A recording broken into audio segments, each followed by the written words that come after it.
না। বান্দার সামনে যখন আজরাইল আসবে, বান্দা জিহ্বায় যখন কামড় পড়ে যাবে, বান্দা তো কথা বলতে পারবে না। এবার বান্দা চোখের ইশারা দিয়া আজরাইলকে বোঝানোর চেষ্টা করবে। আজরাইলের এমন ভয়ঙ্কর চেহারা, ওই বান্দার চোখগুলা উল্টে যাবে। এবার আজরাইল যখন বান্দার বুকের মধ্যে হাত দিবে, বুকের মধ্যে হাতটা দেওয়ার সাথে সাথে বান্দার ঘাড়ের রগগুলা ঠাস ঠাস করে ছিঁড়ে যাবে, হাতের রগগুলা ছিঁড়ে যাবে, পায়ের রগগুলা ছিঁড়ে যাবে। তখন বান্দার রক্ত চলাচল করতে পারবে না। তখন রক্তগুলা নাক এবং মুখে দিয়া বের হয়ে যাবে। কেন নাকে মুখে দিয়া মরার সময় রক্ত বাইর হয়? একবার কি চিন্তা করছ? দেখছনি কেন মানুষের এভাবে নাকে মুখে দিয়া রক্ত বাইর হয়? ওই আজরাইল যখন রুহুটা নেওয়ার জন্য কোন মানুষের বুকে হাত দিব, হায়রে বাবা, ওই মানুষটার মনে হবে সমস্ত পৃথিবীর বড় বড় পাহাড় গুলা মনে হয় তার বুকের উপর চাপাইয়া দিছে। আর আল্লাহর পয়গম্বর ইদ্রিস আলাইহিস সালাতু ওয়াস সালাম বলে, জগতের মানুষ, যখন আজরাইল তোমার শরীর থেকে রূহটা আলাদা করে নিয়ে যাবে, তোমার কাছে এমন মনে হবে একটা জীবিত ছাগলকে, বকরিকে জীবিত অবস্থায় লটকায়া তার শরীরের চামড়াটা জীবিত অবস্থায় টাইনা ছিঁড়া ফেললে একটা বকরির যত কষ্ট হয়, একটা মানুষের রূহ কবজ করার সময় তার এমন কষ্ট হয়। তবে মানুষটা যদি বেঈমান হয়, মানুষটা যদি বেআমল হয়, মানুষটা যদি খারাপ হয়, মানুষটা যদি সুদখোর হয়, মানুষটা যদি হারামখোর হয়, মানুষটা যদি পরের হক মাইরা খাওয়াইন না হয়, ওই মানুষটা মারা যাওয়ার সময় এমন কষ্ট পাবে। শুধু কষ্ট পাবে না রে আমার মিঠামইনের কামালপুরের বাবারা, ওই মানুষটার রূহ কবজ করার সময় মানুষটা বিছানার মধ্যে এমন ভাবে ছটফটাবে, এমন ভাবে চিৎকার করবে, যদি দুনিয়ার আত্মীয় স্বজনরা তার চিৎকারের আওয়াজ শুনতে পাইতো, তাহলে তারা এই জায়গার মধ্যে ফালাইয়া ভাইগা চলে যাইতো। আমরা তো বলি কবরে গেলে তিনটা প্রশ্ন করে, না রে না। ওই কবরে যাওয়ার পরে ওই কবরের মধ্যে একটা বান্দাকে যখন কবরের মধ্যে রাখা হয়, ওই বান্দাটা মারা যাওয়ার পর বান্দারা তিনটা প্রশ্ন করে না। যদি হারামখোর হয়, পরের হক মাইরা খাওয়াইন না হয়, বেঈমান বেআমল হয়, তখন বান্দারে কবর থেকে ডাইরেক্ট জাহান্নামের আগুনে পুরায়। একদিন দুই দিন জাহান্নামের আগুনে পুরাইবে না, একটা মানুষকে সর্বনিম্ন 3000 বছর জাহান্নামের আগুনে পুরাইব। দুনিয়ার 500 বছর জাহান্নামের একদিনের সমান। চিন্তা করছো নিরে মানুষ, জাহান্নামের মধ্যে তোমার 3000 বছর জ্বালাইব। জাহান্নামের আগুন ভয়ঙ্কর, তিনটা কালারওয়ালা আগুন। 1000 বছর তোমার লাল রঙের আগুনের মধ্যে পুরাইব, এবার 1000 বছর তোমার সাদা ধোঁয়াযুক্ত আগুনের মধ্যে পুরাইব, আরো 1000 বছর কালো ধোঁয়াযুক্ত আগুনের মধ্যে তোমার পুরাইব। এমন ভাবে পুরাইব, শরীরটারে আংরা বানাইব রে পর্দার অন্তরালের মা বোনেরা। জ্বালাইতে পুরাইতে 3000 বছর যখন শেষ হবে, তখন তোমাদেরকে মাকামে তাকাসসুর নামক একটা জায়গাতে দাঁড় করাবে। বলবে, বান্দা কি বলবা বলো? দুনিয়ার কোন চোর চুরি করলে সবাই মারার পর যদি কয় কিছু কোয়ার আসেনি কতই, তখন সে কইব, আব্বা গো আমার মাফ করে দেন আল্লাহর রাস্তে। কিন্তু বান্দার 3000 বছর জ্বালানোর পরে বান্দা একবারও মাফ চাইতো না, শুধু বান্দা কইব পানি পানি পানি। বান্দা পানি পানি বলে চিৎকার করবে। হুজুর, তাকে কি পানি দেওয়া হবে? এটা আমার কথা না, নবীরে সাহাবায়ে কেরাম প্রশ্ন করছে, নবী গো তাকে কি পানি দেওয়া হবে? বলে, হ্যাঁ তারে পানি দেওয়া হবে, তবে দুনিয়ার কোনো পানি দেওয়া হবে না। একটা লোহার গরম মগেরে আগুনের মধ্যে জ্বালায়া পুরায়া, লোহার আগুনের কয়লা যেমন এখন গরম কয়লার মতো একটা মগের মধ্যে কইরা তারা পানি দিব। ওই পানি হবে অন্যান্য জাহান্নামীদের রক্ত এবং পুজ গুলা লোহার গরম পাত্রের মধ্যে উঠাইব। হাদিস শরীফে ওই পানিরে কয় তিনাতুল খাবাল। ওই তিনাতুল খাবাল পানি তার সামনে দিব পান করার জন্য। সাহাবায়ে কেরাম নবীর সামনে বসা 70 জন আহলে সুফফার সদস্য। নবী যখন এই কথা বলে, সাহাবায়ে কেরাম বলে, নবী গো তখন কি সেই ব্যক্তি পানিটা পান করব? নবী কয়, হ্যাঁ পান করবে, কারণ সে বড় পিপাসার্ত থাকবে। 3000 বছর জ্বলার কারণে তার সামনে কোনো তরল পদার্থ থাকবে না। যখন সে তরল পদার্থ পানিটা পান করতে যখন যাবে, তার জিহ্বাটা গইনা, তার বুকের সকল কলিজাটা গইনা, তার নাড়ি বুড়িগুলা গইনা পায়খানার রাস্তা দিয়ে থরথর করে নিচের দিকে নামবে। আল্লাহর নবী কয় এই শাস্তির নাম হলো আযাবুন শাদীদ। ও আব্বা, সুদ খাইও না, পরের হক মেরা খাইও না, পরের হক খাইও না, মানুষের সাথে খারাপ ব্যবহার কইও না, গালাগালি কইও না, পরের হক দখল কইরা কইরা খাইও না। ও বাবা, দুনিয়ার জমিনের ভিতরে আল্লাহ তাআলার আইন লঙ্ঘন কইরো না। বলে হুজুর কেন এই কথাগুলো বলেন? আল্লাহর একজন বন্ধু আল্লামা শেখ সাদী রহমাতুল্লাহ আলাইহির নাম হয়তো আপনারা শুনেছেন, তিনি গুলিস্তা এবং বুস্তা লেখছে। আল্লামা শেখ সাদী কয় বউ কন্ট্রোল করা যে কত কঠিন আমার চাইতে বেশি মনে হয় উম্মতের মধ্যে কেউ জানে না। বলে কেন গো হুজুর? আল্লামা শেখ সাদী কয় আমি একবার আমার এক ছাত্ররে সকাল থেকে সন্ধ্যা পর্যন্ত পড়াইছি, কিন্তু দুপুর বেলা সে তার বাড়িতে যাইব ভাত খাইবার লাগা। আমি তারে কইলাম বাবা এখন বাড়িতে যাইস না, আমার বাড়িতে খাইয়া নিস। আমি পেছনের দরজাতে গেলাম, দেখলাম আমার স্ত্রী কোনো কিছু রান্না করে নাই, মাটির পাতিলের ভিতরে চাল নিয়ে ভিজিয়ে রাখছে, মাটির পাতিলের ভিতরে সবজি নিয়ে ভিজিয়ে রাখছে। আমি আমার বউরে কইলাম এগো স্ত্রী এখনো কি রান্না করো নাই? বলে লাকড়ি নাই। আমি তারে ধমক দিলাম লাকড়ি নাই কি লেগে জোগাড় করতে পারলা না? লাকড়ি জোগাড় করা পুরুষের কাম, বেরিয়েতের কাম না। ওই স্ত্রী রাগ কই না আল্লামা শেখ সাদীর মাথার ভিতরে ওই ডেকসি দিয়ে একটা বাড়ি মারছে ধরুম কইরা। তো মাটির ডেকসি বাঙ্গা তরকারি নিচে পড়ে গেছে, ডেকসির কাঁচাটা আল্লামা শেখ সাদীর গলার ভিতরে আটকে রয়েছে। কি হয়ে গেছে গলার মালার মতো হয়ে গেছে। আচ্ছা আমার বেলায় যদি তো ডেক দিয়ে যদি বাড়ি দিত লগে লগে কানে গেলে মারতো একটা। আল্লামা শেখ সাদীকে আমি মারি নাই রে, মারি নাই, আমি গালাগালিও করি নাই, আমি আমার কথা দিয়ে আমার বউয়ের বিচারটা করে ফেলাইছি। বলে কেমনে বিচার করছেন? আল্লামা শেখ সাদী ওনার বউরে ডাক দিয়া কই স্ত্রী গো তুমি যে আমার এইভাবে আচরণ করলা, ঠিক আছে আমি তোমার কিছু বললাম না, এখন আমি এখান থেকে বাহিরে যাব আর মানুষের কাছে ঘুরা ঘুরা বলবো দেখ রে আমার বউ আমার কত ভালোবাসে, আমার মোহাব্বত কইরা আমার ডেগের কাঁচা দিয়া মালা পরাইয়া দিছে। এবার স্ত্রীটা সাথে সাথে আল্লামা শেখ সাদীর পায়ে পড়ে গেছে, স্বামী গো এই কথা আপনি যদি মানুষের কাছে যায় এখন মানুষে বিশ্বাস করতো না, কারণ আপনার যে হাল হয়েছে মানুষ আপনার খারাপ কইতো না, আমি বউরে খারাপ কইব। এ মহিলা জামাইর বদনাম করো, জামাইর লগে ঝগড়া লাগিয়া বোনের কাছে কান্দা কান্দা বিচার দাও, মার কাছে কান্দা কান্দা বিচার দাও, জালের কাছে কান্দা কান্দা বিচার দাও। এ বেটা বউ অন্যায় করলে জন সে জনের কাছে বলো, মনে রাখবা তোমরা জামাই বউ একদিন ঠিকই মিলবা, যার কাছে বদনাম করলা তার কাছে তুমি তারে খারাপ বানিয়ে দিলা। এজন্য জামাই বউ কেউ কারোর বদনাম করা যাবে কামে লাগবে না। আল্লামা শেখ সাদী আবার স্ত্রীর মাপ চাওয়ার পরে চলে গেছেন। বলে আমি জঙ্গল থেকে যে কাঠ কাইতে আনি। আল্লামা শেখ সাদী কাঠ কাটতে গেছে, জঙ্গলে যে গাছে উইটা লাকড়ি ভাঙ্গা ভাঙ্গা নিচে ফালায়, নিচের দিকে একটা বাঘ আইসে আল্লামা শেখ সাদীরে খাইবো, গাছের আড়ালে দাঁড়িয়ে রয়েছে।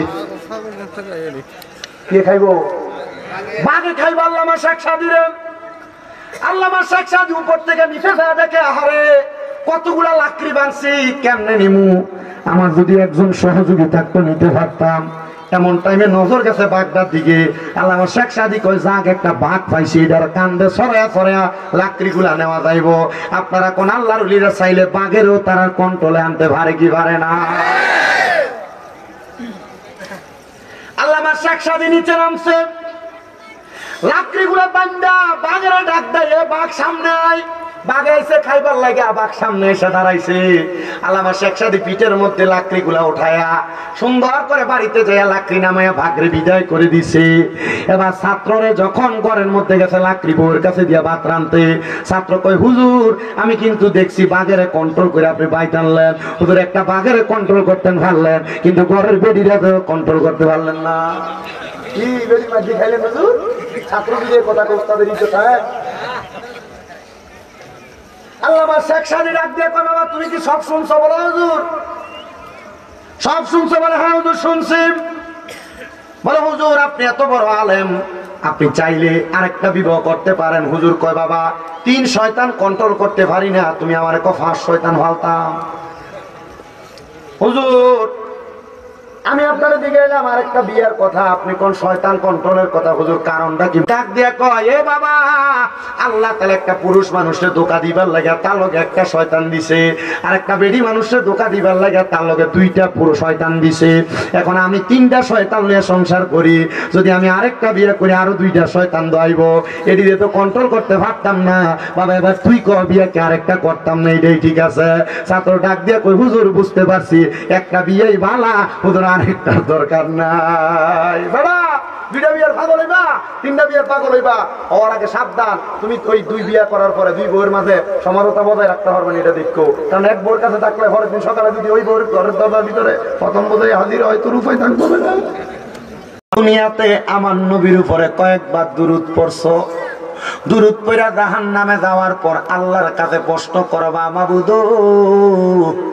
তুমি তো আমার জাহান্নামে দিছ, কিন্তু আমি তো নবীর পাগল ছিলাম, দুরূদ পড়তাম।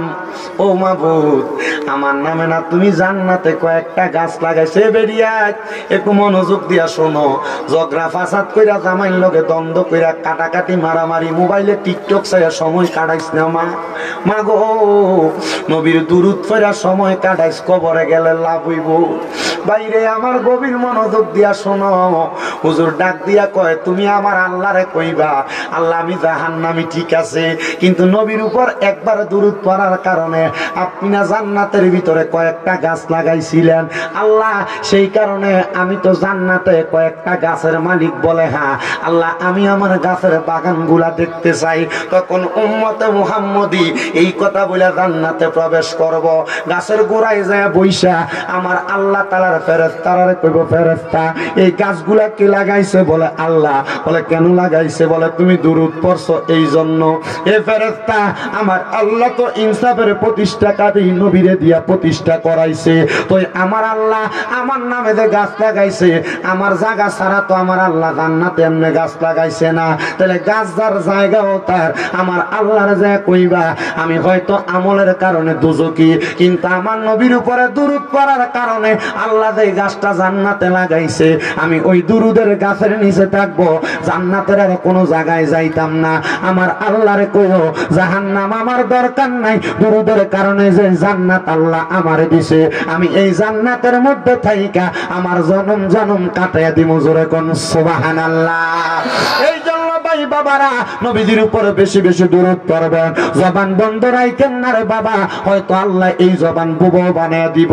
মুহাব্বতে দুরূদ পড়েন, আল্লাহ তাআলা জবানে বরকত দিব, ইজ্জত সম্মান বাড়াইবো, রিজিক বাড়াইবো, ইনকাম বাড়াইবো, আয় রুজিক বরকত দিব। মুহাব্বতে দুরূদ শরীফ পড়েন, আল্লাহুম্মা সাল্লি মারহাবা মারহাবা জোরে মাও মুহাম্মাদ ওয়ালা মাও দয়াল নবীজির ফসিনা মুবারক মেশকার চাইতে আরো সুগ্রাণ, সাহাবীরা আতর রূপে করতেন তাহা ব্যবহার। আল্লাহুম্মা সাল্লি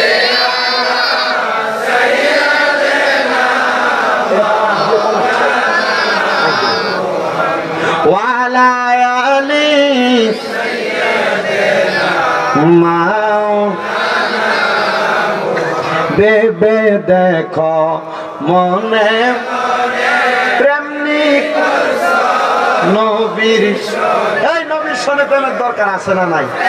আর নবীর সনে প্রেম করলে মরণে ভয় নাই, নবীর সনে প্রেম করলে কবরে ভয় নাই, নবীর সনে ভয় করলে হাসরে ভয় নাই, নবীর সনে প্রেম করলে ফুলসেরাতে ভয় নাই, নবীর সনে প্রেম করলে মিজানে ভয় নাই, নবীর সনে প্রেম করলে কোনো জায়গায় ভয় নাই। নবীর সনে যদি প্রেম করতে পারো, আমার আল্লাহর জান্নাত তোমার জন্য অপেক্ষা করতে থাকবে। যেরকম সুবহানাল্লাহ। আরে বেবে দেখো মনে নবীর সনে, নইলে ঠেকবা রোজ হাসরে, মুহাম্মাদিয়া রাসূলুল্লাহ। আল্লাহুম্মা সাল্লি আলা সাইয়্যিদিনা মুহাম্মাদ ওয়ালা মাওলানা লা ইলাহা ইল্লাল্লাহু লা ইলাহা নামাজ রোজা সাইরনা বলেন মা বাবার খেদমত নবীর দরুদ বইল না পরে নবীর আমার নবী তোমায় ভুলবে না লা ইলাহা ইল্লাল্লাহু লা ইলাহা ইল্লাল্লাহু লা ইলাহা আরে অনেক দূরে মদিনা আমরা কেমনে মিঠা ময়নার মানুষ মদিনা যাইতে চাই কি চাই না এ বাবা কারা কারা যাইতে যায় একটু ডান হাতটা তুলা দেখান আল্লাহ কবুল করেন আমিন কোন অনেকে হাত তোলে না এরা মনে হয় মদিনা যাইতে চায় না বাবা তো কি একটা দূরে নারায়ে তাকবীর নারায়ে তাকবীর আল্লাহু আকবার নারায়ে তাকবীর আল্লাহু আকবার নারায়ে রিসালাত নারায়ে গাউসিয়া সাইম রেজাল কাদের সাহেব জোরে কোন মারহাবা আমরা যেমনি না আইছিলেন আমি বলছি আমার নি কোনো শিক্ষা ইচ্ছা না তাহলে মদিনা যাইতে চাই কি চাই না আমি ঘরে আসার সাথে সাথে এক বেড়া কয় হুজুর আপনার এই ইউটিউবে যেমন দেখি এখন তো এমন লাগে না আমি বললাম কি লাগা হুজুর চুল্লি তো লম্বা ছিল এখন দি বাইটটা আমি কইছি রে বেড়া মাত্র 3 মাস হয় আমি আমার নবীর মদিনা দেখাইছি মাত্র 3 মাসে আমি মক্কা দেখাইছি রে বাবা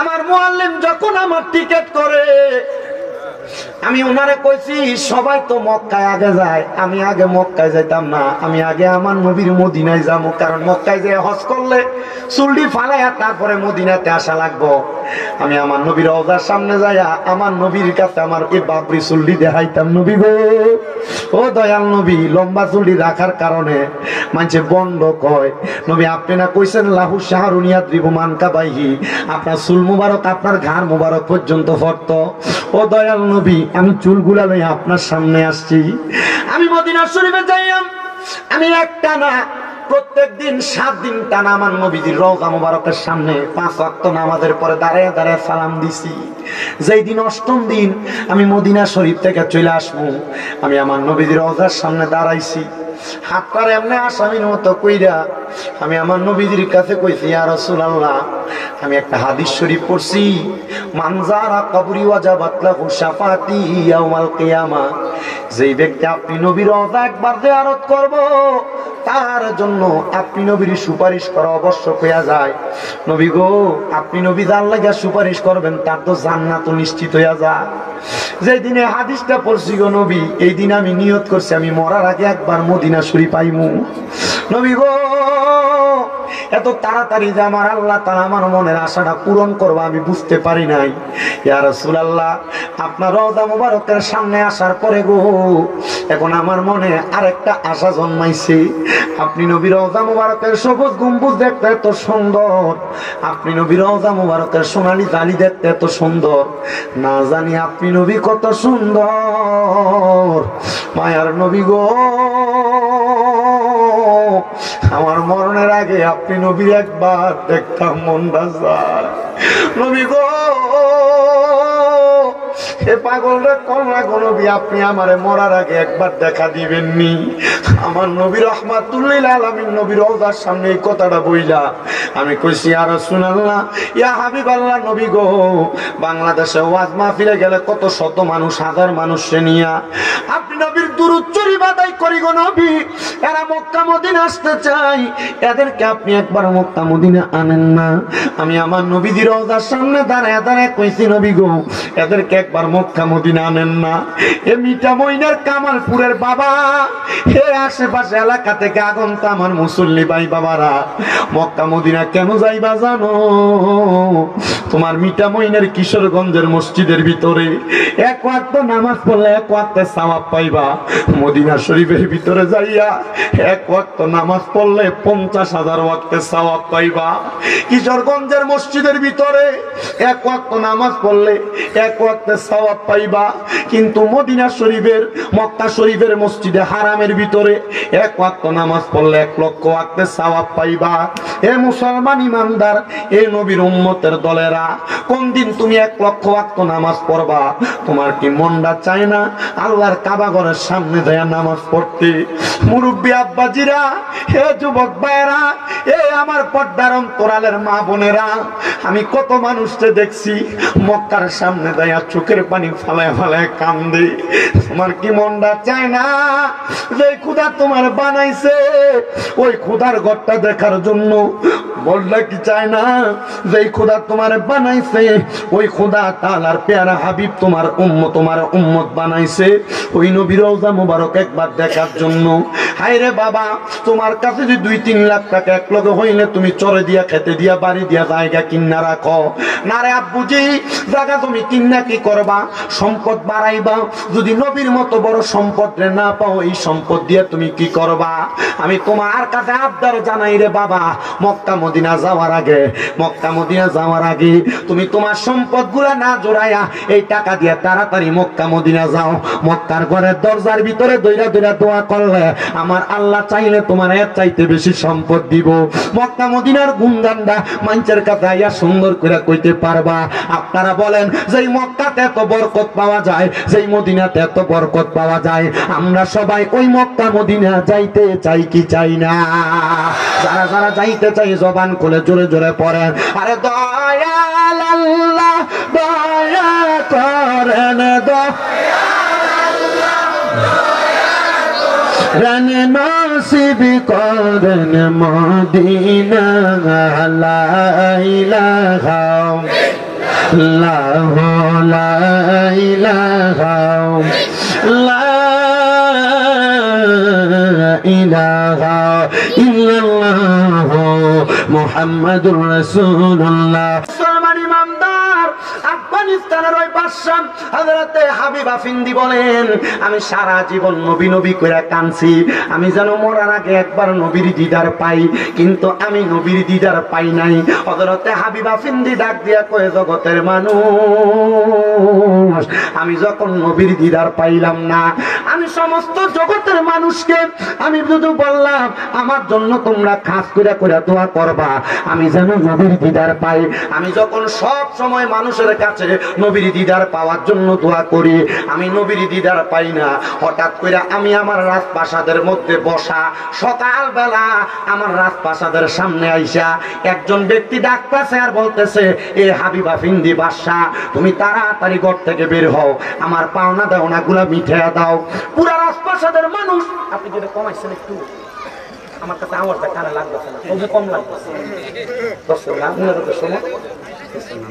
আমার কাছে সাউন্ড সব ঠিক আছে না, আমার কাছে মনে হয় আমার কানে এটা লাগে না। কোনটা ঘুরেছি না আমরা ঠিক আছে, আমার এনে 2টা আছে, একটু দোয়া না ভাই বাবা, বারো ভয় লাগে 100 টাকা আমার থেকে একটু দোয়া আমার গতকালকে মাফি চলে সে জামালপুর, কোথায় এর একদিন নওগাঁ, এর একদিন সিরাজগঞ্জ, আপনারা বুঝছেন নি? আমার বয়স কম, আপনারা আমার ওয়াজ কি শোনেন কি বুঝেন আমি জানি না। যা করছি যা বুঝাইতেছি এর ভিতর থেকে কিছু যদি মনে হয় যে হ্যাঁ আমরা কিছু কইরা এটা দিয়ে জান্নাতে যাব, এটার লেগে আমার লাগে দোয়া করবেন, কারণ আপনারা দোয়ায় আমার 6টা মাদ্রাসা এখন কুমিল্লা। কয়টা? আমরা টেহা দিলে 50 টাকা, আমরা টেহা দিলে লাভ। তো এই দোয়াটা কইরেন, আল্লাহ যেন আমার মাদ্রাসা খোলা দিলে ভালো রাখে। দোয়া করবেন নি? আমার মাদ্রাসার প্রত্যেকটা বাচ্চা সমস্ত দেশবাসীর জন্য তাহাজ্জুদ নামাজ পড়ে দোয়া করে। আমার মাদ্রাসার প্রত্যেকটা বাচ্চা প্রত্যেকদিন মাগরিবের আগে 15 মিনিট খতমে খাদে গান করে কাইন্দে কাইন্দে দোয়া করে। আমার মাদ্রাসার যে ছোট বাচ্চাটা নুরানিতে পড়ে, এই ফোলাটাও চোখের পানি ফালে কান্দে। আপনি দেখলে করবেন এই ফোলা কান্দার কি বুঝে, এই ফোলা এমনি কান্দে কি লেগে।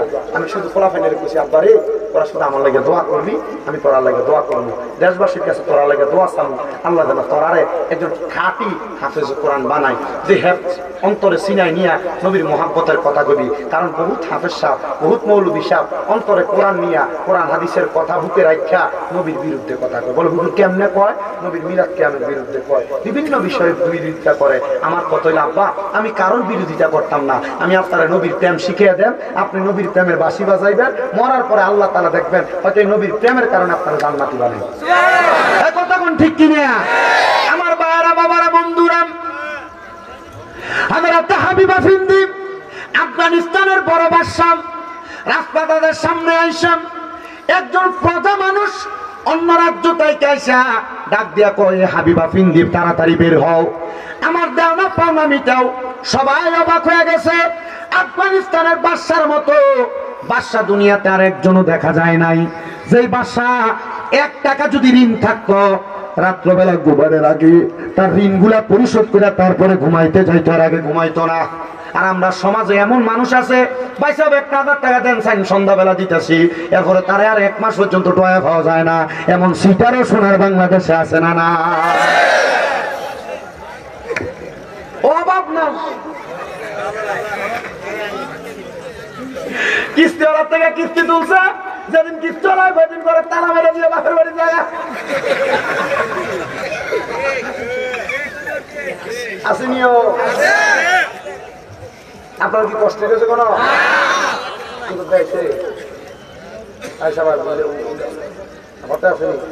ঠিক 12:30 কয়টা? 12:30। এখন কত বাজে? সময় আছে, আপনারা আসেন না ইনশাল্লাহ?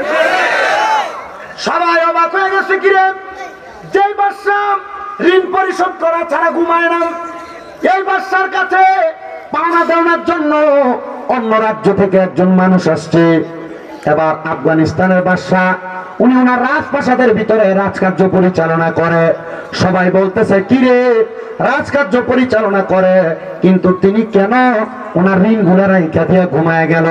হযরতে আফগানিস্তানের বাদশা হাবিবা ফিন্দি বলে, কে রে বাহিরে, চিৎকার করে তারে আমার সামনে নিয়ে আসো। এবার সেনাপতি যাইয়া ওই ব্যক্তির সামনে আনছে, আর ডাক দিয়া কয়, হে আফগানিস্তানের বাদশা, আপনি আমার ঋণগুলা পরিশোধ করেন। বাদশা কয়, তোমারে তো আমি চিনি না, তোমার সাথে আমার কোনোদিন দেখা হয় নাই, তো আমি কেন তোমার ঋণ পরিশোধ করব, তুমি আমারে বলো। মনে করেন আমি আপনার চিনি না, আমি যদি হঠাৎ করে আপনার কাছে যাই বলতেছি, এই হুজুর আপনি আমার ঋণগুলো পরিশোধ করে দেন, আপনি অবাক হবেন না? অবাক হবেন না? আফগানিস্তানের বাদশা বলেন, তোমার সাথে আমার কোনো পরিচয় নাই, তোমার সাথে আমার কোনো লেনা দেনা নাই, তোমারে আমি কোনোদিন দেখিও নাই, তুমি আমারে দেখো নাই, তো তুমি কেন আমার কাছে আসছো? এবার ওই ব্যক্তি ডাক দিয়া কয়, হুজুর আমি তো আইছি না, আমারে ফাড়াইছে। কে পাঠাইলো দূরে? কয় মদিনার রাহমাতুল্লিল আলামিন। কস কি নবী দূরে পাঠাইছে আমার কাছে? তোরে দেখতে তো মুসলমানের মতো লাগে না, দেখতে তো মনে হয় তুমি মনে হয় অন্য কোন ধর্মের মানুষ। কয় ওই হুজুর অন্য ধর্মের মানুষ। বলে কোন ধর্ম? আমার ধর্ম সনাতন ধর্ম। কোন ধর্ম? তোর কাজ কি? বলে হুজুর আমার কাজ হলো স্বর্ণের ব্যবসা করা। এ বাবা স্বর্ণের ব্যবসা করো, আমার কাছে নবী তোমারে পাঠাইছে, কেমনে বললা? বলে হুজুর আমি যখন গত 3 বছর পর্যন্ত স্বর্ণের ব্যবসাতে আমার বাজার মন্দা লস আসে, হুজুর ঋণের বোঝা কান্দে নিতে নিতে আমি টেনশনে পড়ে গেছি, হুজুর আমি ফাঁসি দিতে লাগছিলাম। এমন টাইমে আমার একজন ব্যবসায়ী বন্ধু ছিল যে মুসলমান, হে আইসা আমারে বলে, এ রে বান্দা তুই যে ফাঁসি দিতে যাস, ফাঁসি দিলে কি তোর ঋণের বোঝা কমবনি? তুই যাদের কাছে ঋণের পাওনা দেওনা লাগায় রাখছ, কবরে গেলে তো ফাঁসি দেওয়ার পর তাদের পাওনা দেওনা মিটে না দিলে তোরে আল্লাহ তাআলা কবরে, তোর ভগবানও তোর কবরে আযাব দিব। কথা তো খারাপ কইছ না? আসলে ঠিক না? সে ডাক দিয়া বলতেছে, মুসলমান বন্ধু তাইলে আমি কি করব? বলে আমার কাছে একটা রাস্তা আছে, তুমি ইসলাম ধর্ম গ্রহণ করো, পড়ো লা ইলাহা ইল্লাল্লাহু মুহাম্মাদুর রাসূলুল্লাহ সাল্লাল্লাহু আলাইহি ওয়াসাল্লাম। ওই লোকটা ডাক দিয়া কয়, হুজুর ও হাবিবা ফিন্দি, আমি সাথে সাথে কালিমা পড়ছি, মুসলমান হইয়া গেছি। আমি কইলাম, ভাইও ইসলাম তো গ্রহণ করছি, তাইলে ঋণ কেমনে পরিশোধ করবো? কয়, আল্লাহর নবীরে আমার আল্লাহ একটা কোরআনের আয়াত নাযিল কইরা দিছে। বলে কি আয়াত? কয়, আল্লাহ কইছে, বিসমিল্লাহির রহমানির রহিম ওয়া মিনাল লাইলি ফাতাহাজ্জাদ বিহি নাফিলাতাল লাকা আসা আইয়াবআসাকা রাব্বুকা মাকামান মাহমুদা। আল্লাহ এই আয়াত নাযিল কইরাম আমার নবীরে বলছে, আপনি রাতের কিছু অংশে তাহাজ্জুদের নামাজ আদায় করেন। কি নামাজ? ফজর, যোহর, আসর, মাগরিব, এশা। এই 5 ওয়াক্তের কথা কয় নাই। তার মানে বোঝা যায় 5 ওয়াক্ত নামাজ ছাড়া আরো অনেক নামাজ আছে। বলে, হুজুর কেমনে? এ বাবা, ফজরের আগে তাহাজ্জুদের নামাজ আছে, ফজরের পরে সূর্য ওঠার লগে লগে এশাকের নামাজ আছে, সূর্য ওঠা তাইকা ডুবা পর্যন্ত দোহার নামাজ, চাষতের নামাজ আছে, সূর্যটা ডুবার পরে মাগরিবের নামাজের পরে একটা নামাজ আছে আওয়াবিন। বান্দা কোনো হাজত থাকলে, মনের আশা থাকলে, এই আশা পূরণ করার একটা নামাজ আছে সলাতুল হাজতের নামাজ। আরেকটা নামাজ আছে বৃষ্টি না হইলে এই নামাজটা পরে সলাতুল ইস্তেসকার নামাজ। আরেকটা নামাজ আছে যেই নামাজটা দিনে একবার, সপ্তাহে একবার, মাসে একবার, বছরে একবার, নাইলে জীবনে একবার পড়া দরকার। এটা হলো সলাতুত তাসবিহ নামাজ। আরেকটা নামাজ আছে যেই নামাজটা 100 রাকাত করে, এই নামাজটার নাম হলো সলাতুল খায়রের নামাজ। ফজর, যোহর, আসর, মাগরিব, এশা শুধু এই নামাজে শেষ না, মুসলমান আরো অনেক নামাজ আছে যেই নামাজ পড়লে তুমি আল্লাহর বান্দা থাকতা না। আমার আল্লাহ কয়, বান্দা 5 ওয়াক্ত নামাজের পাশাপাশি যদি বাড়তি কোনো নামাজ পড়ো, বাড়তি কোনো ইবাদত করো, ওই বান্দাটা, যেই বান্দা বাড়তি ইবাদত করে, এটা আমি আল্লাহর বান্দা থাকে না, এটা আমি আল্লাহর বান্দা থেকে বন্ধু হইয়া যায়। জোরে জোরে বলেন না সুবহানাল্লাহ। আরে একটি বাসায় দুইটি পাখি, কত যে আনন্দে থাকি গো। এখন তুমি কোথায়, আমি কোথায়, মুর্শিদ কাউরে কেউ আর দেখি না আগে, জানি না তুমি এমন করে ছেড়ে যাইবা মুর্শিদ আগে, জানি না তোমার আত্মাতে মিশায়াতা কইতাম কত মনের কথা গো। এখন কার কাছে কই মনের কথা, কাউরে কেউ আর দেখি না। এখন কার কাছে কই মনের কথা, কাউকে কেউ আর দেখি না আগে, জানি না। মুসলমান, কত আল্লাহর ওলির দরবারে গেলা, কই নিজে তো একটু ওলি হওয়ার চেষ্টা করলা না? ওলি হইতে পারবা যদি তাহাজ্জুদ নামাজটা পড়া মাওলার লগে সম্পর্ক করতে পারো। কিরে বাবা, যে ফিরে মুরিদ করাই এবার তো ইবাদত করে ওলি হইছে, তো তুমি কি বেশি করে ইবাদত করলে তুমি ওলি হইতে পারতা না? বলে, হুজুর আমি দি নৌকা চালাই, আমি দি রিক্সা চালাই, আমি দি ফতেঘাটে কাজকর্ম করি। না রে আব্বা, না। 5 ওয়াক্ত ইবাদতের পাশাপাশি কেউ যদি বাড়তি কোনো ইবাদত করে, এই বান্দা চাইলে আল্লাহর ওলি হইতে পারে। আমি ওলির দরবারে যাই, কিন্তু আমি ওলি হওয়ার চেষ্টা করি না। কথা কথা থাকে নিজে ওলি হওয়ার দরকার আছে না? কার ওলি? জোরে কস না, কার ওলি? নিজে ওলি হওয়ার দরকার আছে নি? খালি ওলির কাছে গেলে হইব না? ওলি যে তালিম দিছে এটি মাইনে নিজে ওলি হওয়া লাগবে। ওলি তোমার তালিম দিছে, নিজে ওলি হইবার লাগিয়া পালন করবার লাগে না, পালন করলেই তুমি ওলি হইবা। আর তুমি যে বেশা মাশাআল্লাহ হিসাবের কাছে গেছে যে শেষ কেমন একটা সাহেব হিসাবের কাছে দাওনের পরে কাম শেষ, কথা কয় না বেটা। হিসাবের কাছে দেওয়ার পর দরবারে সাদরা দেনি, সাদরার ভিতরে 5 ওয়াক্ত নামাজের পরে কি আমল করবে এটা আছে, কোন শান্তে কি আমল করবে লেখা আছে। তখন তুমি এটি যদি করো 5 ওয়াক্ত নামাজের পাশাপাশি, তখন তুমি ওলি হয়ে যাবে আল্লাহর ওলি।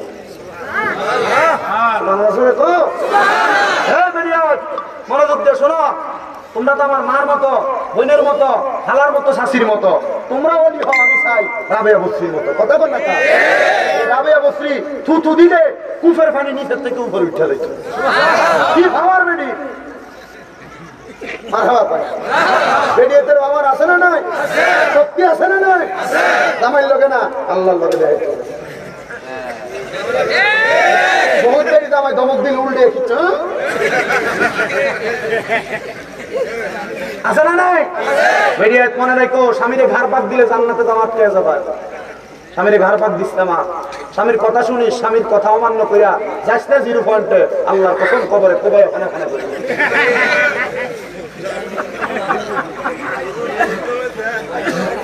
এই কথা সত্য না মিথ্যা?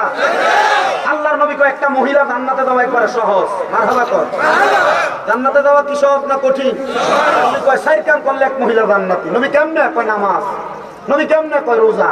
নবী কেমনে কয়? 3 নাম্বার লজ্জাস্থানের হেফাজত। আর বেরিয়ে যে বোরকা পরে এত টাইট উলঙ্গ থাকলো এমন দেখা যাইতো না, বোরকা পরলে তা দেখা যায়। আর এটা আপনার বউ, আপনার মা, আপনার বই নিয়ে পড়ে মাথা কিনা আবার বইও অন হাদিয়া দিয়ে হারাইছে। আপনার কষ্ট হইতেছে? লাগতেছে? 4 নাম্বার, কোন মহিলা যদি স্বামীর আদেশ মানে, এই মহিলা জান্নাত। স্বামীর আদেশ মান মধুরের কথা বেড়ে দামারে ঘুমলো আর একটা পুরো মিটামন বাজার করে লয়ে চললেন সকালবেলা, কথা কয় না কা? আল্লাহর নবী কয় কোন মহিলা তার স্বামীর আদেশ ছাড়া বাবার বাড়ি চলে যেতে পারবে না। আমি বাবার বাড়ি দূরের কথা, আমার মারি লাগছে, কথা কয় না কেন? জান্নাতে যাওয়া আটকে যাবে 4 কাম যদি ঠিক না থাকে। লজ্জাস্থানের হেফাজত করেও স্বামী ছাড়া অন্যের সাথে মেলামেশা করো না।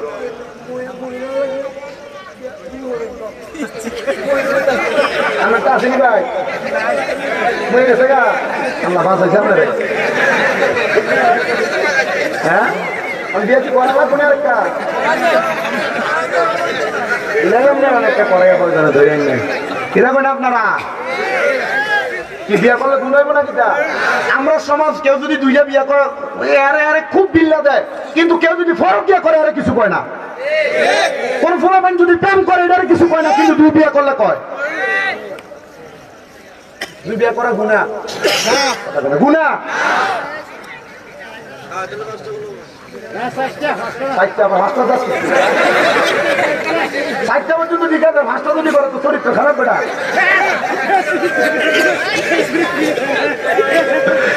আপনাদের কষ্ট দিতেছে কোনো? আমার কষ্ট দিতেছে।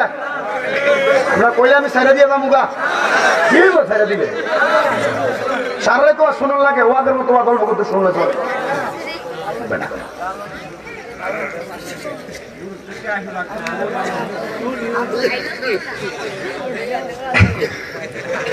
আমি চিন্তা করি যে এটি তোরা মাফি কমিটি আগে কালেকশন হয়ে গেলে তোরা ধরে নিবে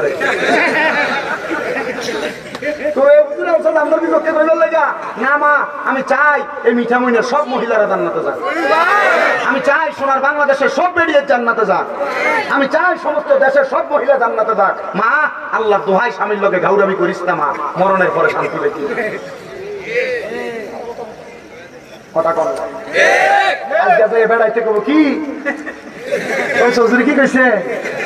আবার আপনি বেড়া তো ভালো এটা করেন না বা আপনি সিগারেট খাইয়া পরে যান, তখন বেড়ি অন্যদিকে খাটের উপর মুখ ফিরে শুয়ে থাকে, কারণ আপনার মুখের ভিতর গুয়ের গন্ধ চাইতে খারাপ গন্ধ সিগারেটের গন্ধ। কথা হয় না কা? তখন আর আপনার বেডি আর আপনার ভালো লাগে না, আপনার ছোট ভাইটা দেবরটারে ভালো লাগে বেডি।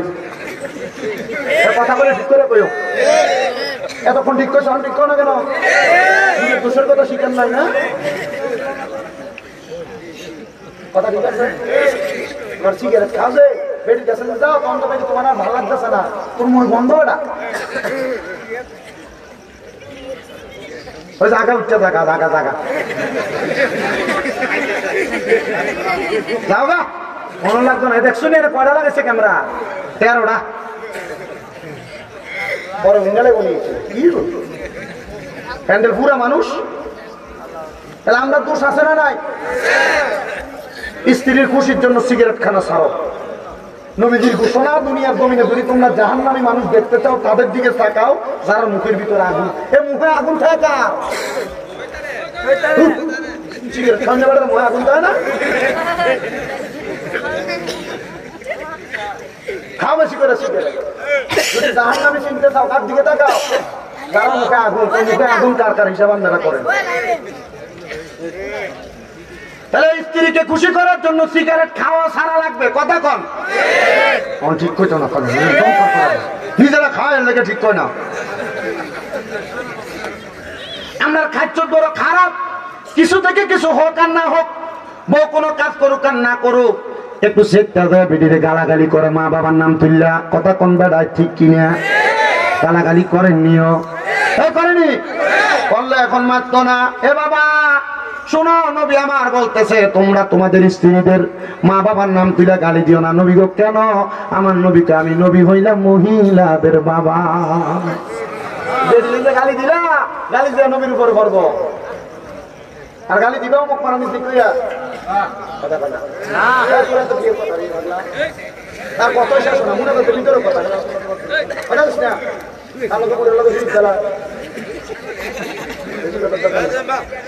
তাহলে না থাকবে ভাগল। এটার কোনো ধর্ম নাই। এটা যা আছে ভালো আছে। দাড়ি কাট দিয়া তুই দাড়ি কাট, দাড়ি কাটবে, দাড়ি কাটলে ফাঁসে কর কি হয়? দাড়ি কাটলে কি হয়? জোরে কর কি হয়? ফাঁসে গিয়ে দিচ্ছে না নামাজ চলে নামাজ ফাঁসে করে এবাদত কবুল হয়। দাড়ি কাটতে বেশি করে কত দোয়া করো, দোয়া কবুল হয় না। কি লেগে হয় না? ওই যে দাড়ির কাছে গেছে তাহলে তোমার দোয়া কবুল হয় না। বেড়া তুমি যে কোন গান চলে মনে একটা গান আর দাড়ি কাটবেন। দাড়ি কাটলে কি হয়? পাশে কোন কি হয়? পাশে পাশেকের দোয়া এটি জোরে কয় না। পাশেকের দোয়া কবুল। আপনি তো কামাই যদি করেন আল্লাহর কাছে কত আল্লাহরে দেখেন দেখেন আমার আল্লাহ আমার রূপ বালা মসজিদ ছাড় না তো 60 টাকা দেয় খোদার কাটা তুই তো জানি কেন বেড়া রাখবানি আল্লাহ কবুল করো। আমিন কর। বহুত বেড়াই তোর জিজ্ঞেস আছি কিরে দাড়ি কাটস কা? হুজুর আমি ভাবি কয় বুড়ে বুড়ে লাগে লাগে দাড়ি কাটে। আরে বেটা শুন, পুরুষত্বের শক্তি এক কথায় খাস বাংলা তোমার ইংরেজি কও। পুরুষের নারীর সাথে মিলিত হওয়ার যে সেক্সুয়ালি পাওয়ার দাড়ি কামাইলে কন্যা দেখা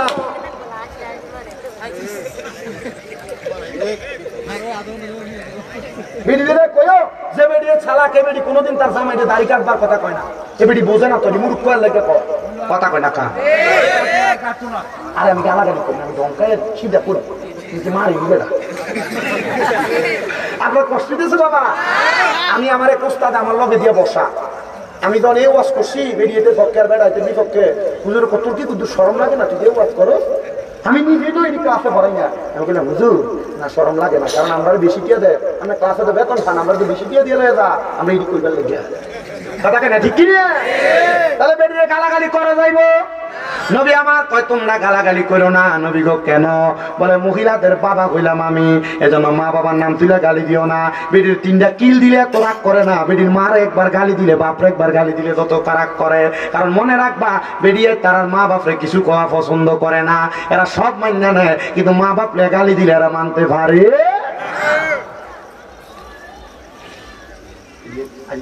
হ্যাঁ শুনছা কি করছে? তুমিও বলতে পারবা, ভিডিও করার সুযোগ করে দিয়ে দিতেছি। আমরা আরেকটা স্বভাব, খাম থেকে আইয়া, নদীর থেকে আইয়া, ক্ষেতের থেকে আইয়া, চরের থেকে আইয়া, এগো একটু পানি দাও না। পানিটা দিতে যদি দেরি হয় ধুম করে গাল বেড়ে একটা কিচ্ছা চালায়। এমন কালের বেড়া আমরা সমাজে আছে না নাই? আল্লাহ নবী কয়ে পুরুষ তোমরা তোমাদের নারীদের গালের মধ্যে আঘাত করো না। নবী গো কেন? কয় এই নারীরা তোমাদের কাছে সাময়িক সময়ের মেহমান। মারিস না রে মারিস না, এই বউরা তোর কাছে মেহমান করে আল্লাহ পাঠাইছে। আমার আল্লাহ তাআলা আবার আল্লাহ তাআলার কাছে মহিলাটারে ফিরে আনিব। আরে মহিলা যদি স্বামীর সব মাস সহ্য করে কবরে যায়, স্বামীর আদেশগুলা মাইনা কবরে যায়, আমার আল্লাহ তাআলা এই মহিলাটারে 40 জন জান্নাতের হুরের সর্দারিনী বানাইবো। তুমি যে বেটির ফিট দ্বারা একটা করে খিচ্ছ, বেটি যদি 40টা হুরের একটা একটা করে মারো, তোমার হোস্টা করিবে না? কষ্ট হইতেছে না? মারবেন বেটি রে। আর বেটি বড় সাবধান, তোমরা কিন্তু ঘাউরা কম নাম। জামাইয়ের সাথে ঝগড়া হইলে তোমরা জামাইরে বাদ দিতে চাও না বাইরা। জামাই একটু পানি খুঁজলে পানি দাও না, কাম করে আসে তুমি নিজে একটু শরবত বানিয়ে রাখবা জামাইয়ের লাগিয়া। তুমি এটা করো না, তুমি নিজে একটু ঘাটটা ভাগ দিয়ে থাও। তখন এই জামাইয়া তোমার কাছে পানি না আছে, লগের ঘরের বাবির কাছে যায়, তখন বাবি পানি দেয় না, লেবুর রস সিপা শরবত দেয়। তখন জামাইয়া তোমারে ভাল লাগে না, লগের ঘরের বাবিটারই ভাল লাগে। বাস্তব না বাস্তব? আপনি কইলেও বাস্তব, না কইলেও বাস্তব।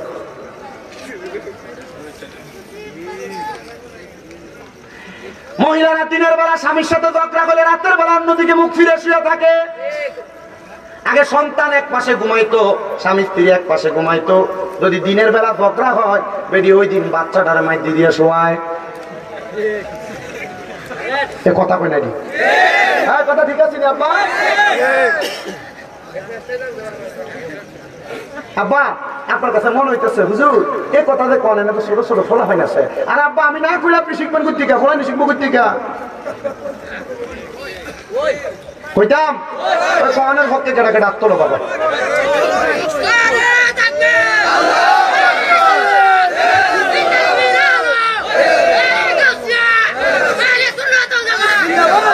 মারহাবা কর। এমন হয় কি হয় না?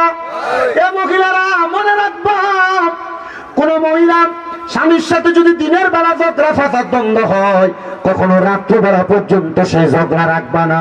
আমার নবী শিখিয়ে দেয় দিনের বেলা যত রকমের ঝগড়া হোক না কেন, রাতের বেলা একটা স্বামী স্ত্রী ঘুমানোর সময় বালিশ হবে একটা।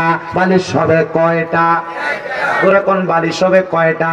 নবী গো কেন এই কথা বললেন? বলে স্বামী স্ত্রী যত ঝগড়া হোক, রাত্রি যদি এক বালিশ হয়, একজন স্বামী এবং একজন স্ত্রী তারা একজন আরেকজনের সাথে যত লাইগা লাইগা ঘুমাবে, আর সারা পৃথিবীর যত ফাঁকা জায়গা থাকবে, খালি জায়গা থাকবে, আমার আল্লাহ তাআলা এই খালি জায়গাগুলা আল্লাহর রহমত দিয়া ভরপুর করে দিব। জোরে কোন সুবহানাল্লাহ। বাবা এজন্য আমি আমার মা বোনদের কাছে বলবো, স্বামীর আদেশ মাইনা চলবা, স্বামীর মাইনা চলবা। আর পুরুষদেরকে বলবো, মহিলারা তো আপনারা জানেন আল্লাহ আদম আলাইহিস সালাতু ওয়াস সালামের বাম পাজরে বাঁকা হাড্ডি দিয়া বানাইছে। আর একটু গাউরামি করব, এটা একটু মাইনা নিয়ে থাকার চেষ্টা কইরেন। বলে হুজুর কেমনে মানতা? বেরিয়ে গাউরামি করলে তো ভালো লাগে না, মারতা মন চায়, খিস্তে মন চায়, গালাগালি করতে মন চায়। আল্লাহর একজন বন্ধু আল্লামা শেখ সাদী রহমাতুল্লাহ আলাইহির নাম হয়তো আপনারা শুনেছেন, যিনি গুলিস্তা এবং বস্তা লেখছে। আল্লামা শেখ সাদী কয় বউ কন্ট্রোল করা যে কত কঠিন, আমার চাইতে বেশি মনে হয় উম্মতের মধ্যে কেউ জানে না। বলে কেন গো হুজুর? আল্লামা শেখ সাদী কয় আমি একবার আমার এক ছাত্ররে সকাল থেকে সন্ধ্যা পর্যন্ত পড়াইছি, কিন্তু দুপুর বেলা সে তার বাড়িতে যাইব ভাত খাইবার লাগা। আমি তারে কইলাম বাবা এখন বাড়িতে যাইস না, আমার বাড়িতে খাইয়া নিস। আমি পেছনের দরজাতে গেলাম, যা দেখলাম আমার স্ত্রী কোনো কিছু রান্না করে নাই, মাটির পাতিলের ভিতরে চাল নিয়ে ভিজিয়ে রাখছে, মাটির পাতিলের ভিতরে সবজি নিয়ে ভিজিয়ে রাখছে। আমি আমার বউরে কইলাম এগো স্ত্রী এখনো কি রান্না করো নাই? বলে লাকড়ি নাই। আমি তারে ধমক দিলাম লাকড়ি নাই কি লেগে জোগাড় করতে পারলা না?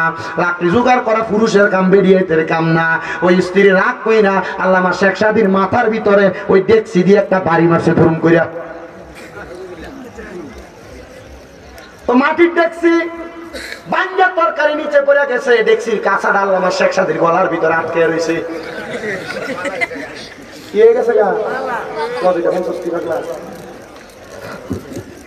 গলার মালার মতো হয়ে গেছে। আচ্ছা আমার বেলায় যদি তো ডেক দিয়ে যদি বাড়ি দিত, লগে লগে কানে গেলে মারতো একটা।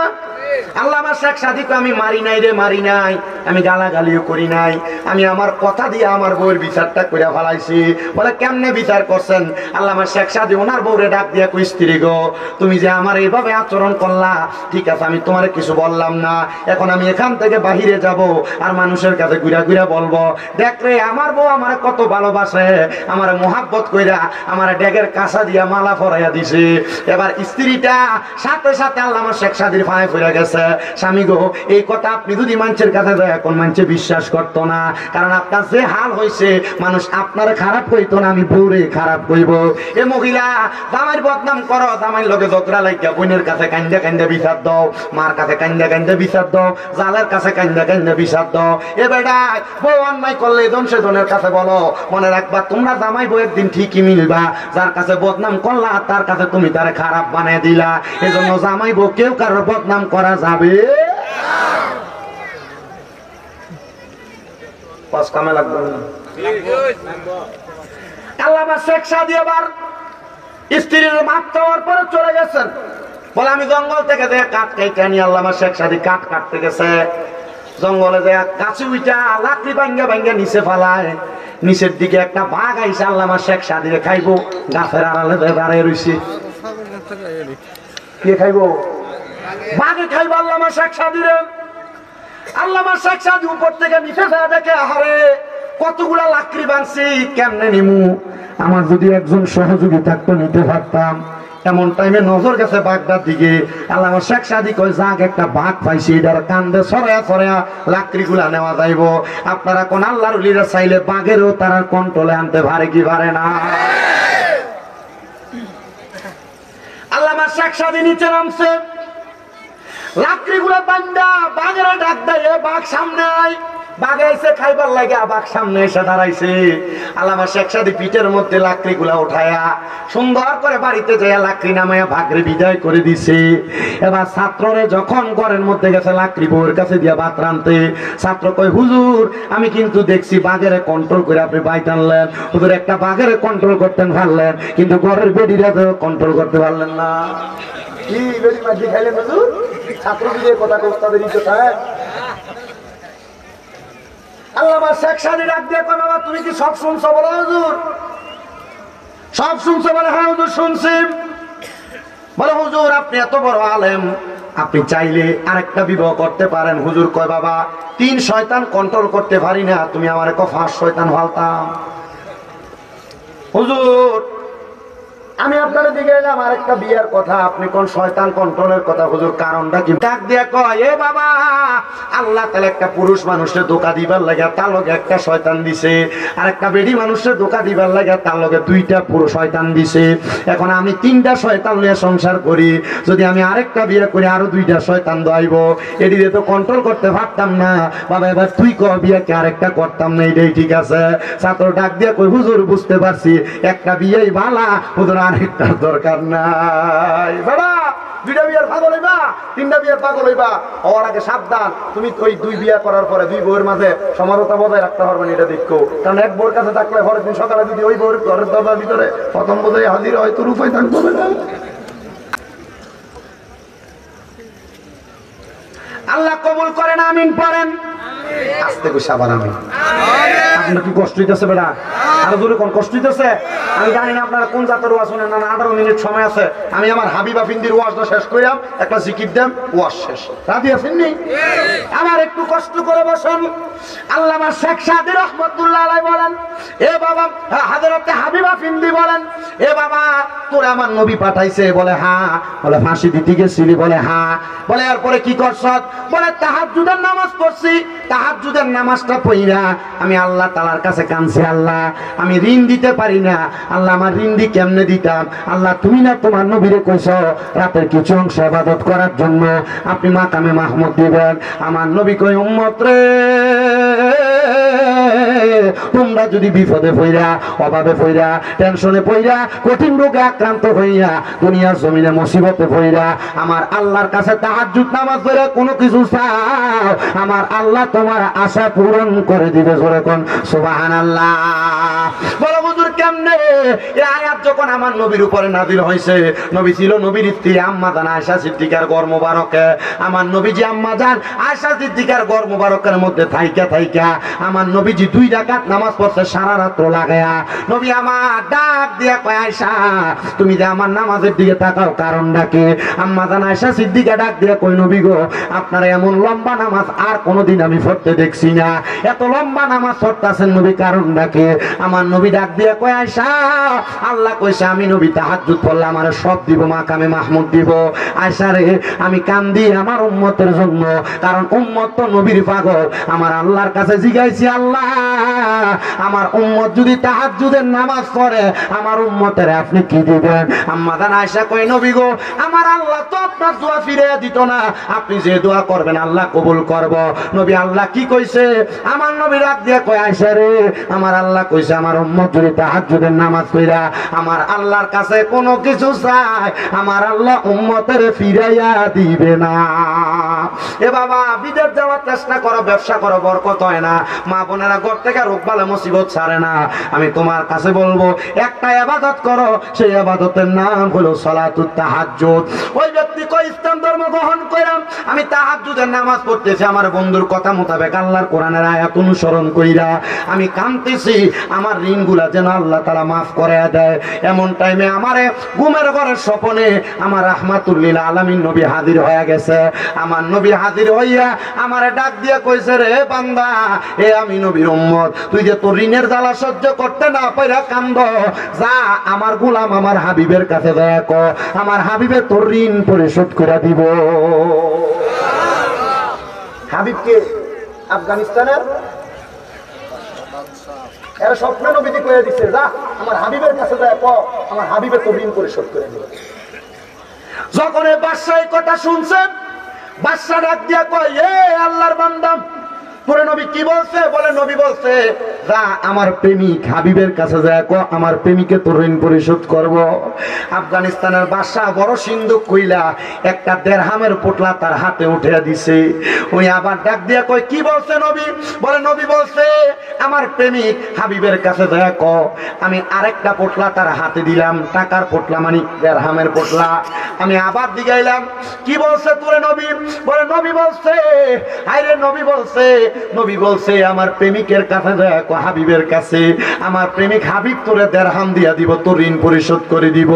এমন ভাবে 10 বার জিজ্ঞাসা করছে, 10 পুটলি দেড়হাম দিছে ওই ব্যক্তিরে।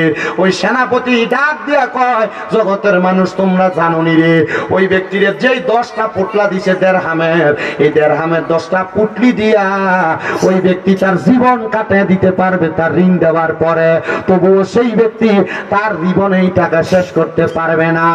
এবার হাজরাতে বাদশাহ হাবিবা ফিন্দি বলেন, এ জগতের মানুষ আমি চিন্তা করলাম আমার নবীরে কত দেখার চেষ্টা করলাম, কিন্তু এই ব্যক্তি নতুন মুসলমান হইছে, এই ব্যক্তিরে আমার নবী সাথে সাথে দেখা দিয়া দিছে, কিন্তু আমার নবী আমারে দেখা দিল না। নবী যদি আমার স্বপ্নে এসে বলতো আমি তার ঋণগুলো পরিশোধ করে দিতাম, আমার নবী কেন আমার কাছে বললো না? আমি এই কথা চিন্তা করে করে আমি কান্নাকাটি করতে লাগলাম। এবার ওই সেনাপতি ডাক দিয়ে কয়, বাদশাহ আপনার নবী আপনারে দেখা দিল না, তারে দেখা দিল কারণটা কি? ওই আবার হাবিবা ফিন্দি ডাক দিয়ে কয়, সেনাপতি রে আমার নবী কেন আমারে দেখা দেয় নাই জানো? আমি প্রত্যেক দিন ঘুমাইতে যাওয়ার আগে আমার নবীজির উপরে দুরূদ শরীফ আদায় করি। আমি আপনাদের পায়ে হাত দিয়া বলি, রে বাবা যদি নবী দেখতে চাও প্রত্যেক দিন দুরূদ শরীফ আদায় কইরো। এ পর্দার অন্তরালের মা যদি নবী দেখতে চাও দুরূদ শরীফ আদায় কইরো, দুরূদ শরীফ আদায় করলে নবী দেখতে পারবা। আরে আগে তো মানুষ সুরে সুরে ঢুলতে ঢুলতে দুরূদ শরীফ পড়তে, এখন পড়ে না। আসসালাতু ওয়াসসালামু আলাইকা ইয়া রাসূলুল্লাহ, আসসালাতু আসসালামু আলাইকা ইয়া হাবিবাল্লাহ, আসসালাতু আসসালামু আলাইকা ইয়া রাসূলুল্লাহ, আসসালাতু আসসালামু আলাইকা ইয়া সুরে সুরে এটি পড়তেন না আগে আপনারা? সুরে সুরে এটি পড়তেন না? ইয়া রাসূলুল্লাহ ইয়া হাবিবাল্লাহ ইয়া রাসূলুল্লাহ ইয়া হাবিবাল্লাহ, জীবনে মরণে শাফায়াতের উসিলায়, জীবনে শাফায়াতের উসিলায় ইয়া রাসূলুল্লাহ কবরে হাসরে শাফায়াতের উসিলায় কবরে শাফায়াতের উসিলায় ইয়া রাসূলুল্লাহ গোসল করায়া কাফন পরায়া দিবে গোয়ামায় কবরে নামাইয়া অন্ধকার কবরে যখন দিবে এই অন্ধকার কবরে যখন দিবে আসিবেন নবী গো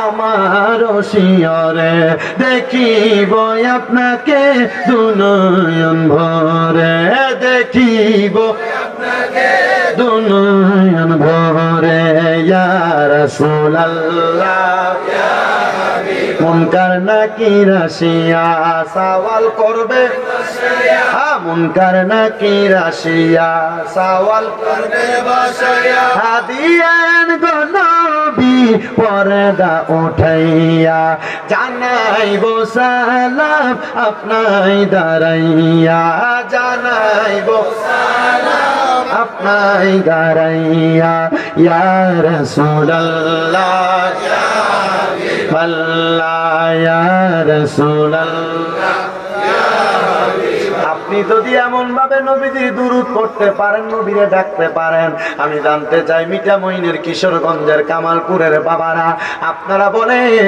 আমার নবী আমাদেরকে দেখা দিতে পারে কি পারে না এ দুনিয়ার মুসলমান এ নবীর উম্মতের দল এবার সেনাপতি ডাক দিয়া কয় এ বাদশা হাবিবা ফিন্দি আপনি কেন এই নবীর দিদার পাইলেন না একটা ব্যক্তি নতুন ইসলাম ধর্ম গ্রহণ করে নবীর দিদার পাইল ওই ডাক দিয়া কয় কেন পাইছি না জানো করে কারণটা কি বলেন না বলে অন্য কোনো কারণ না কারণ হইল আমি প্রত্যেক দিন রাত্রবেলা ঘুমানোর আগে সবার ঋণ পরিশোধ করে যখন ঘুমাই আমি ঘুমানোর আগে আমার নবীদের উপর দরুদ শরীফ পড়তে পড়তে ঘুমাই এই জগতের মানুষের দলেরা ওই দিন রাত্রবেলা আমি আমার নবীদের দরুদ শরীফ আদায় করি নাই মনে হয় আমার নবী আমারে নবীর দুরুদের কথা স্মরণ করাইবার জন্য আমার কাছে এই পাগলটারে পাঠাইছে এই আশেকৃনী ব্যক্তিরে পাঠাইছে চিন্তা করছেন নি হাবিবা ফিন্দি নবীর দুরুদ প্রত্যেক দিন পড়তো শুধু একদিন পরে নাই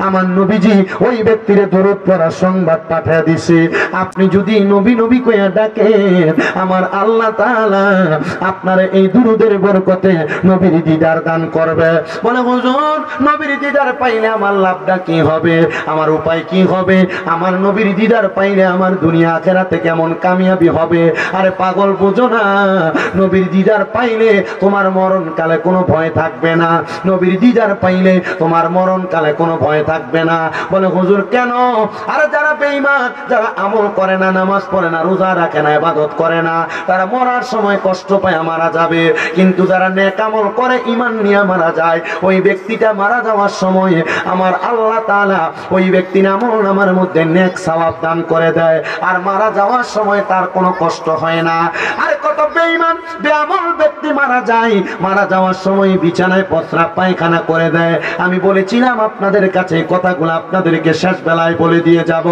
এবার আল্লাহর বান্দা যখন মারা যায় যদি বিছানাতে প্রস্রাব পায়খানা করে দেয় মনে করবেন আল্লাহর ফেরেশতা আজরাইল আলাইহিস সালাতু ওয়াস সালাম তার সামনে আসার আগে আল্লাহ তাআলা নীল চৌকলা দুইটা ফেরেশতা তার সামনে পাঠাইছে ওই নীল চৌকলা দুইটা ফেরেশতার চেহারার দিকে যখন বান্দাটা তাকায় বান্দা ভয়ে বিছানার মধ্যে প্রস্রাব পায়খানা করে দেয় হায় রে বাবা এরপরে বান্দার সামনে আজরাইল আলাইহিস সালাতু ওয়াস সালাম চলে আসে আজরাইল আসার পরে আজরাইলের ভয়ঙ্কর চেহারা দেখে আজরাইল রূহ কবজ করতে আসছে বান্দা তখন আজরাইলকে বলতে থাকে আজরাইল আমি আমার কবরের জন্য কোনো সামান রেডি করি নাই শ্বশুর বাড়ি যাইতে মিষ্টি নো ফল ফ্রুট নিয়ে যাও কিন্তু কবরে যে যাইবা কবরের তো কিছু সামানের দরকার আছে কবরে ভালো থাকার জন্য কারণ কবর ভালো জায়গা না কবর বড় মারাত্মক জায়গা আরে কবরের মাটি মানুষকে এমন ভাবে চাপ দেয় বান্দা তোমার কে একটু মায়া লাগে না তোমার মরার আগে 40 দিন আগে তোমার বাড়ির আশেপাশে আজরাইল ঘুরতে থাকবে তোমার বাড়ির আশেপাশে আজরাইল আজরাইল দাইসা ঘোরাফেরা করবে। এটার অন্য কোনো কারণ না, এটার কারণ হইল তারা যখন তোমার বাড়ির পাশে আসবে, তোমার 40 দিনের মধ্যে মরার আগে তোমার শরীর দুর্বল হয়ে যাবে, তোমার খাইতে ভালো লাগবে না, পড়তে ভালো লাগবে না, কোনো কিছু করতে ভালো লাগবে না। আরে বান্দা আজরাইলের সঙ্গে কথা বলার চেষ্টা করবে, তখন বান্দার 2 দাঁতের চোয়ালের সাথে বান্দার জিহ্বাটা কামড় পড়ে বান্দা মারা যাবে।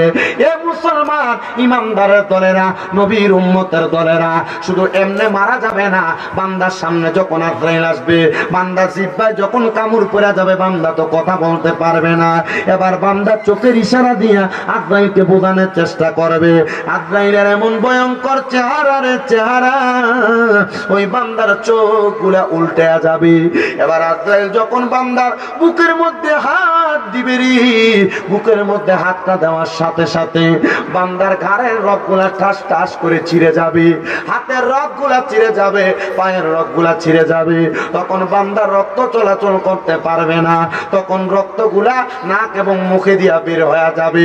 কেন নাকে মুখে দিয়া মরার সময় রক্ত বাইর হয়? একবার কি চিন্তা করছ? দেখছনি কেন মানুষের এভাবে নাকে মুখে দিয়া রক্ত বাইর হয়?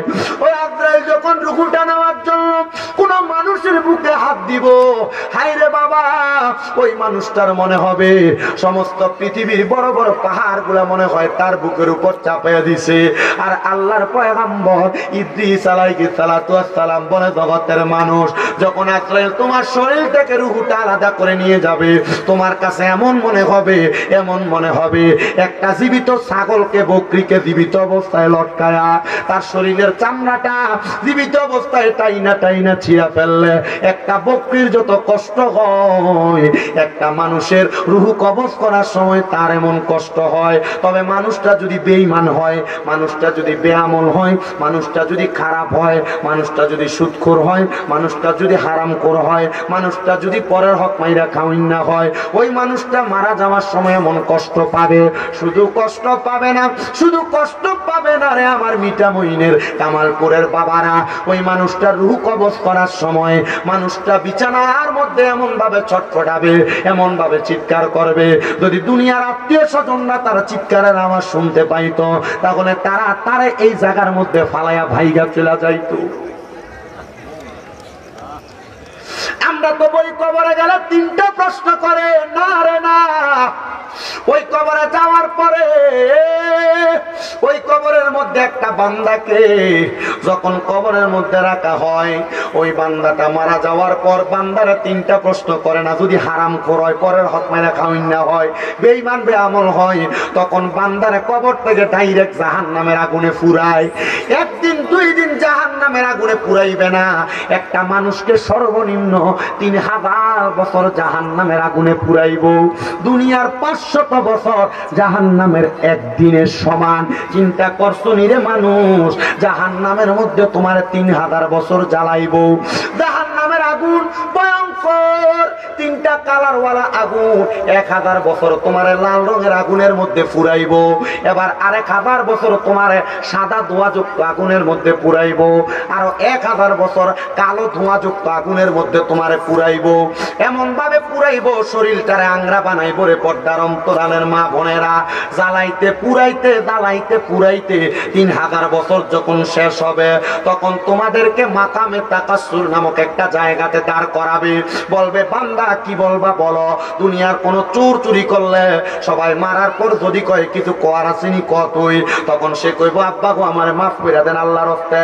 কিন্তু বান্দার 3000 বছর জ্বালানোর পরে বান্দা একবারও মাফ চাইতো না, শুধু বান্দা কইব পানি পানি পানি।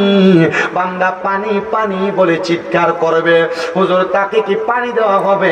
এটা আমার কথা না, নবীরে সাহাবায়ে কেরাম প্রশ্ন করছে, নবী গো তাকে কি পানি দেওয়া হবে? বলে, হ্যাঁ তারে পানি দেওয়া হবে, তবে দুনিয়ার কোনো পানি দেওয়া হবে না। একটা লোহার গরম মগেরে আগুনের মধ্যে জ্বালায়া পুরায়া, লোহার আগুনের কয়লা যেমন এখন গরম কয়লার মতো একটা মগের মধ্যে কইরা তারা পানি দিব। ওই পানি হবে অন্যান্য জাহান্নামীদের রক্ত এবং পুজ, রক্ত এবং পুজ গুলা লোহার গরম পাত্রের মধ্যে উঠাইব। হাদিস শরীফে ওই পানিরে কয় তিনাতুল খাবাল। ওই তিনাতুল খাবাল পানি তার সামনে দিব পান করার জন্য। সাহাবা সাহাবায়ে কেরাম নবীর সামনে বসা 70 জন আহলে সুফফার সদস্য। নবী যখন এই কথা বলে সাহাবায়ে কেরাম বলে নবী গো তখন কি সেই ব্যক্তি পানিটা পান করব? নবী কয় হ্যাঁ পান করবে, কারণ সে বড় পিপাসার্ত থাকবে 3000 বছর জ্বলার কারণে, তার সামনে কোনো তরল পদার্থ থাকবে না। যখন সে তরল পদার্থ পানিটা পান করতে যখন যাবে তার জিহ্বাটা গইনা, তার বুকের সকল কলিজাটা গইনা, তার নাড়ি বুড়িগুলা গইনা পায়খানার রাস্তা দিয়ে থরথর করে নিচের দিকে নামবে। আল্লাহর নবী কয় এই শাস্তির নাম হলো আযাবুন শাদীদ। ও আব্বা সুদ খাইও না, পরের হক মেরা খাইও না, পরের হক খাইও না, মানুষের সাথে খারাপ ব্যবহার কইও না, গালাগালি কইও না, পরের হক দখল কইরা কইরা খাইও না। ও বাবা দুনিয়ার জমিনের ভিতরে আল্লাহ তাআলার আইন লঙ্ঘন কইরো না। বলে হুজুর কেন এই কথাগুলা বলেন? মনে রাখবারে বাবা কবরে গেলে যদি কঠিন শাস্তিগুলা তুমি ভোগ করতে পারো, তুমি হারাম খাও, আমার কোনো কিছু করার নাই। এই যে রমজান মাস আসতেছে আমাদের ভিতরে তো রমজানের কোনো পয়গামি নাই।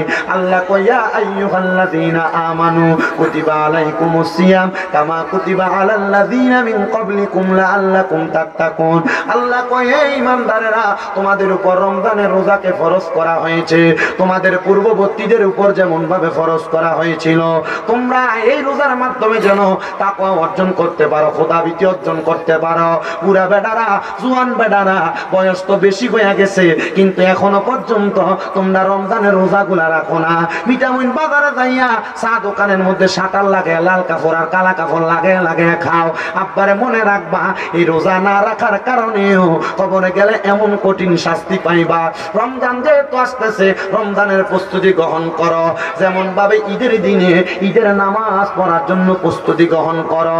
আম্মা জান আয়েশা সিদ্দিকা বলে নবীর উম্মতের দলেরা নবী যখন রমজান মাস আগমন করত আমার নবীজি অন্যান্য মাসের চাইতে রমজান মাসে আরো বেশি প্রস্তুতি গ্রহণ করত।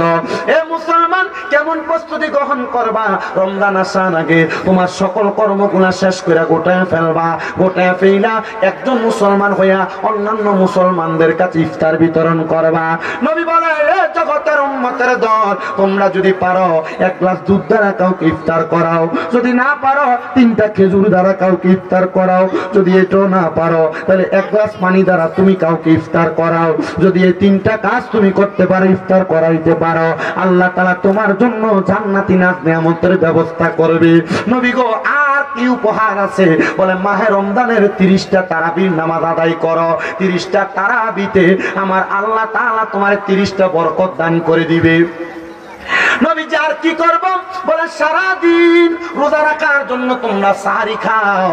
যদি তোমরা সাহারি খাও মনে রাখবা ইহুদি এবং মুসলমানের মাঝে পার্থক্য হলো ইহুদিরা সাহারি করতো না আর মুসলমানরা সাহারি খাবে। সাহারি খাবে আরে তোমরা একা একা সাহারি করবা না, তোমরা পারলে পার্শ্ববর্তী কারোর জন্য সাহারির ব্যবস্থা করবা, ভোর রাতে কারোর জন্য একটু খাবারের ব্যবস্থা করবা।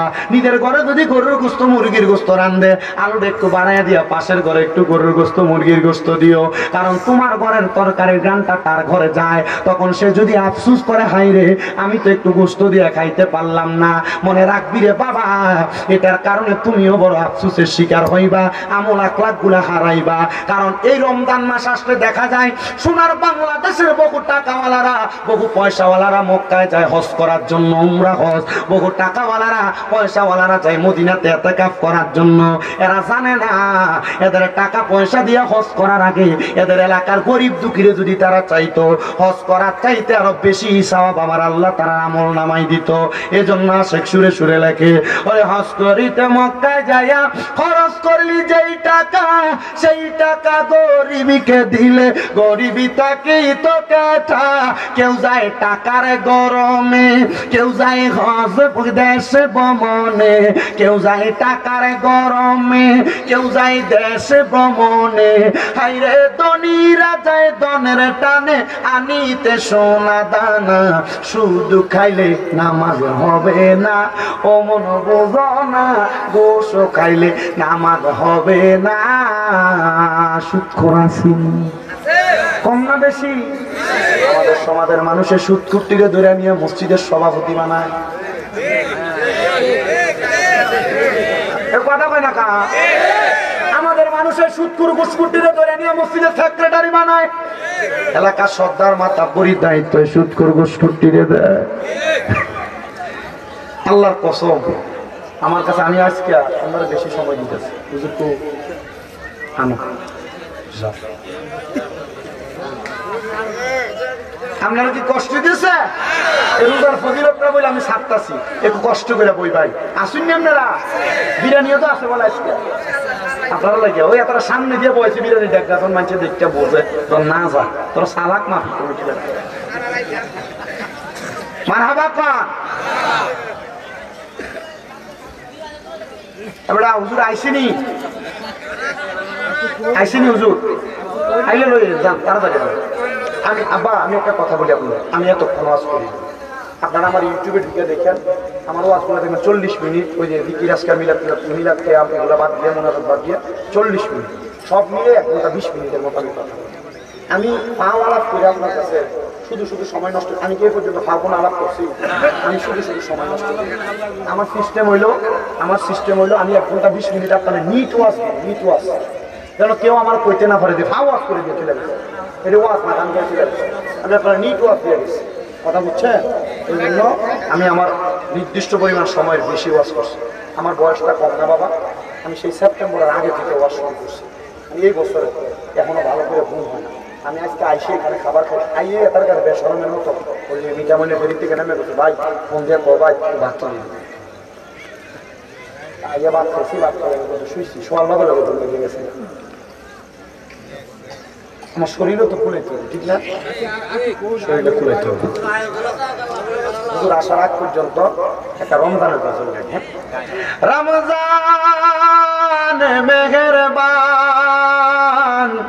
রমজান মেহেরবান, রমজান মেহেরবান, রমজান মেহেরবান, রমজান মেহেরবান, রমজান জোরে জোরে পড়েন, রমজান মেহেরবান, রমজান মেহেরবান, রমজান মেহেরবান, রমজান মেহেরবান, রমজান মেহেরবান, রমজান মেহেরবান, রহমত মাগফিরাত নাজাত নিয়ে এলো মাহে রমজান, রহমত মাগফিরাত নাজাত নিয়ে এলো মাহে রমজান, রমজান মেহেরবান, রমজান মেহেরবান,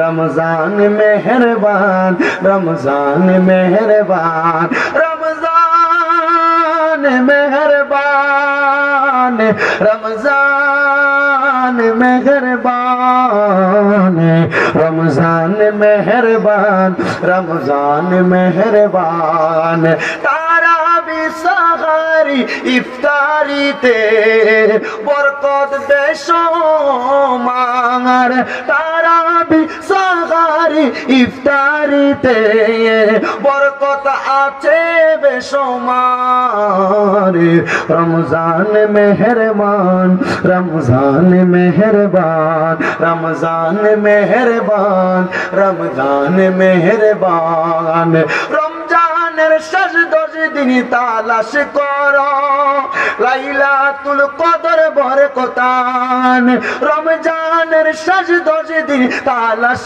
করো লাইলাতুল কদর বরকতান, রমজান মেহেরবান, রমজান মেহেরবান, রমজান মেহেরবান, রমজান মেহেরবান, রমজান মেহেরবান, রমজান মেহেরবান, রমজান মেহেরবান, রমজান মেহেরবান, রমজান মেহেরবান, রমজান মেহেরবান। জবান খুলে জোরে জোরে একটা তাকবীর হবে।